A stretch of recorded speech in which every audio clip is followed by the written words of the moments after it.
जब तक आस है तब तक श्वास है। मैं ये बात क्यों कह रहा हूँ? मैं इसलिए बात कह रहा हूँ कि ये स्टीवन हॉकिंग ने कहा है कि जब तक जीवन में हादसे है तब तक जीवन जीवंत है।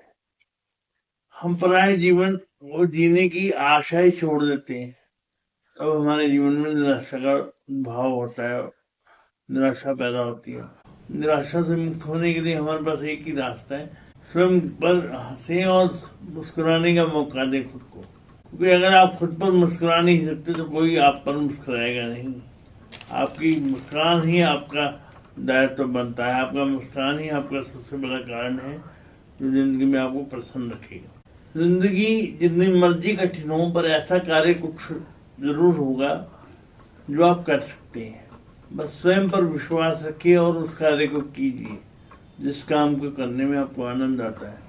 और मेरा यकीन मानिएगा, वो काम अगर आप करेंगे तो आप अपने आप को फर्श से अर्श पर पाएंगे। जमीन आपके पास है, बस आपको अपनी इच्छाओं को बलवत करना होगा और इतना ऊपर उठाना होगा ताकि आपका एक अलग से मुकाम बन जाए। सबसे महत्वपूर्ण बात यह है कि आप हार ना माने जीवन में और लगातार प्रयास करते रहें। आपका लगातार प्रयास ही आपको आपके उत्तम शिखर पर ले जाएगा और आपका निरंतर ज्ञान प्राप्त करने की इच्छा और प्रयास आपको इस श्रेणी से उस श्रेणी में लेके जाएगा जहां कोई दिक्कत नहीं होती। और सबसे बड़ी प्रॉब्लम विडम्बना पता है क्या है?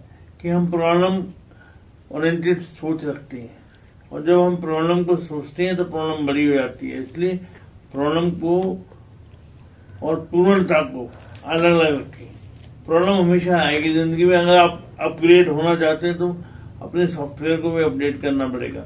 और दूसरी चीज, परफेक्शन नाम की कोई चीज नहीं है। जीवन में अपूर्णता है और अपूर्णता पूरा करने का ही प्रयास जीवन को सफल बनाता है। यही आप स्टीवन हॉकिंग कहते हैं कि अपने आप को इतना विशाल बनाएं, अपने आप को पूर्णता की तरफ लेके जाएं और ज्ञान और बुक से ऐसी यारी करें कि कभी अपने ज्ञान प्राप्त करने की इच्छा कम ना हो और हमेशा प्रयासरत रहें कि आप नई नई चीजें सीखें। इससे आपकी जीवन की गुणवत्ता बढ़ेगी, आपकी जीने की कला निखरेगी और आप एक संपूर्णता की तरफ बढ़ेंगे। संपूर्णता प्राप्त करना एक अलग उद्देश्य है, पर संपूर्ण हम में से कोई भी नहीं है।